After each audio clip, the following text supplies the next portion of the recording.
has ever read any of your books before, who do you think would enjoy them? Proxy, my YA debut, is a dystopian thriller. It's I like to think of it as cyberpunk, but it's not the 80s anymore, so that term hasn't really caught on. So it's a dystopian thriller set in a future where the wealthy can pay for the poor to take their punishments when they screw up. So it's a retelling of The Whipping Boy, set in the future about two 16-year-old boys. So I think any fan of action, of excitement, of high-tech shenanigans would get into Proxy. What inspired you for that? Were you thinking, or did you witness something where somebody wanted to do that, or was it just an idea that popped in your mind? It came from kind of two places. In one place, I had read a book for little kids when I was in fourth grade called The Whipping Boy by Sid Fleischman, and the concept was that there is a prince who's a brat, but because he's the prince and can't get whipped by the common people like the cooks and the nannies and all, he has a whipping boy who gets whipped in his place.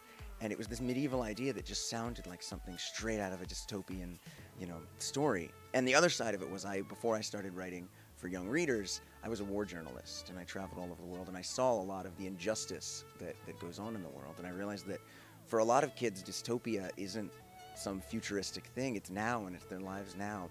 And I wanted to give kids who live in some tougher circumstances a chance to see themselves as heroes in an exciting action thriller. To see that no matter who you are and where you come from, you get to be a hero in any kind of story. When you wrote it, did you know the ending, or did you just kind of go on the journey? I went on the journey. I wish I outlined. I'd be a happier person if I made outlines, but I don't. So I wrote an ending, and it was an utter disaster. The first ending made no sense at all.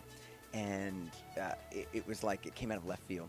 And I sent the manuscript to a friend, actually, that I made through YALLFest, another YA writer, Marie Loom, who is, she knows how to do dystopia. And I sent her the manuscript and said, help, something's wrong with this. And she got to the end, and she was like, this ending is terrible.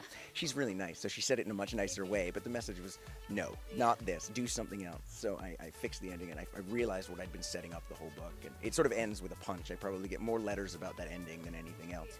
And so I did that, and then in honor of her saving me from myself and from the embarrassment of a bad ending, I renamed a character after her. So in my head, there's one character who basically is a teenage Marie Lou.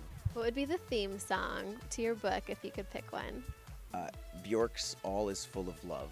As I was writing Proxy, I was listening to a lot of Bjork and a lot of Radiohead. Yeah. Every book I write has like a soundtrack as I'm writing it, and it's always different. And so that was my dystopian soundtrack, was Bjork and Radiohead.